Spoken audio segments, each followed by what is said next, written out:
Bon lundi matin, mesdames et messieurs, et bienvenue à l'émission À l'affiche. On espère que vous avez un beau week-end. Aujourd'hui, vous êtes en compagnie de Magali Lapointe. Bonjour Magali. Bon matin, Sandra. Merci. Et avec Sandra Sirois, on a une très bonne émission pour vous. Beaucoup d'invités, comme à l'habitude, hein? Oui. Premièrement, on va avoir un porte-parole de la Fondation David Suzuki qui va venir nous parler des dangers des pesticides.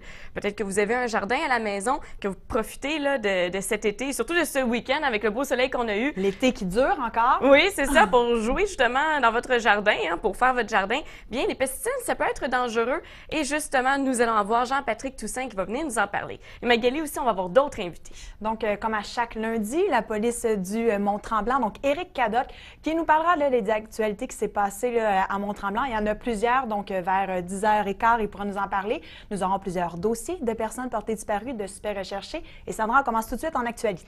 Un fait inusité, un cheval a été retrouvé sur l'autoroute 25.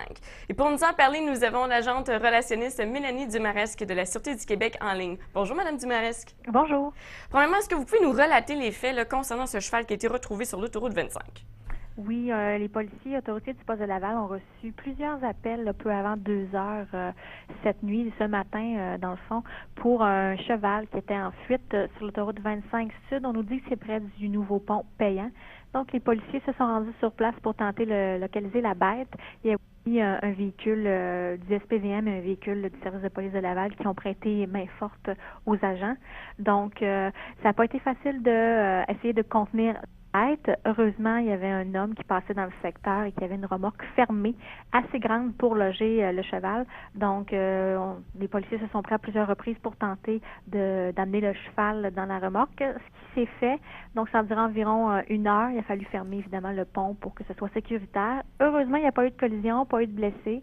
On nous dit que suite à sa cavale, le cheval là, a fait une cavale d'environ 4-5 km, a subi quelques blessures et heureusement, là, on a pu trouver un endroit pour le loger en attendant de retracer le propriétaire là, qui viendra le chercher. Et sergent Dumaresque, est-ce qu'on sait comment un cheval a pu se retrouver sur une autoroute comme ça? Je pourrais pas vous dire les raisons exactes. Évidemment, on nous dit que le cheval était dans une pension non loin de là. Donc, comment il a pu s'enfuir, c'est une information qu'on n'a pas. Mais on nous dit qu'il a quand même fait là, environ 4 km là, avant de se retrouver sur l'autoroute 40. Sur l'autoroute 25, pardon. Quand même. Sergent Dumaresque, il y a eu là, un peu plus hier, en fait, une agression à Saint-Jean-Baptiste et il y a un homme là, qui a été arrêté dans cette affaire. C'est survenu vers 21h15 hier soir sur le territoire du service de police municipal de Saint-Jean-sur-Richelieu. Donc, les policiers municipaux ont répondu à un appel pour une altercation entre 2 hommes. C'est survenu l'altercation à l'extérieur sur un perron d'un appartement situé sur la rue Laurier à Saint-Jean-sur-Richelieu.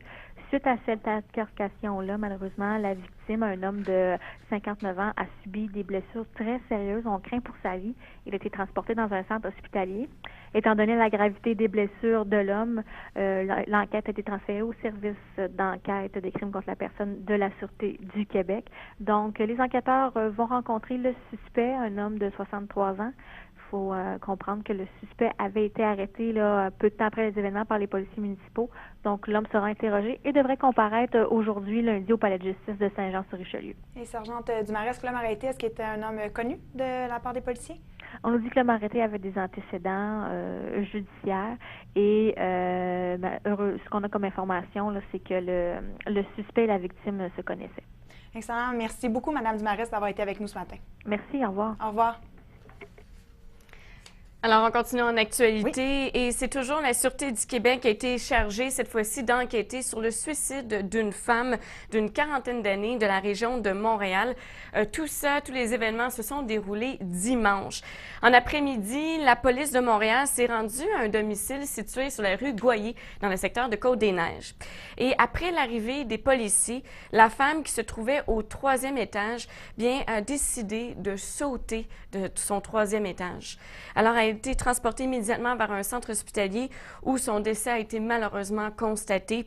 La ministre de la Sécurité publique, Lise Thériault, a pris la décision de transférer l'enquête à la Sûreté du Québec, comme c'est la règle, afin d'assurer l'impartialité du processus. Et un homme a perdu la vie, Sandra, donc ce week-end dans